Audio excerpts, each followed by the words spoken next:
तो ऐसे में खीवसर की जो सीट थी वो हॉट सीट बनी हुई थी कि यहाँ पर जो है वो किसको टिकट है वो दी जाएगी। तो ऐसे में भाजपा ने रेवंत राम डांगा को टिकट दी, कल ही वो घोषणा वो हो गई। सर पहले तो भाजपा ने दूसरी बार आप पर भरोसा जताया है, क्या कहना चाहेंगे? खीवसर की जनता की आवाज़ थी कि किसान पुत्र को दूसरी बार मौका दे। कुछ ही वोटों से हम पराजित हुए थे।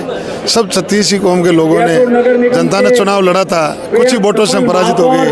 अब उपचुनाव है तो जनता का ये मानस था 36 कौम का कि इस बार पुण्य दोबारा मौका दे तो हम भारी मतों से जीतेंगे। और वो अब खीवसर की जनता चुनाव लड़ेगी और हम भारी मतों से खीवसर में चुनाव जीतेंगे। पिछली बार बहुत ही कम आंकड़ों से आप पीछे रह गए थे, क्या कारण था और इस बार फिर जीत को किस तरह से? कुछ हमारे पार्टी के वोट को कैंडिडेट होना चाहिए, कुछ पार्टी के वोट इधर डाइवर्ट हो गए और कुछ मतदान प्रतिशत कम हुआ। अब की बार रुझान और एक तरफा मतदान होगा और लोगों का रुझान है और पार्टी के साथ रहना, सरकार में रहना, सरकार के साथ रहेंगे तो क्षेत्र का विकास होगा। तो इस बार जरूर खीवसर में कमल खिलेगा।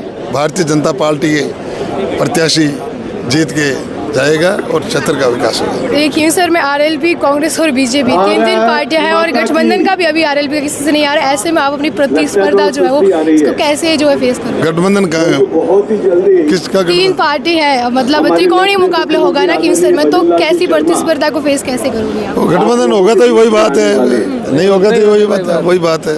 हम तो मजबूत हैं, ऐसी कोई बात नहीं। हम तो हमारे भारतीय जनता पार्टी मजबूत है। आम कार्यकर्ता मजबूती के साथ आम लोग चुनाव लड़ेंगे। 36 कौम के लोग मिलकर लड़ेंगे और इस बार भारी मतों से खीवसर में भारतीय जनता पार्टी जीतेगी।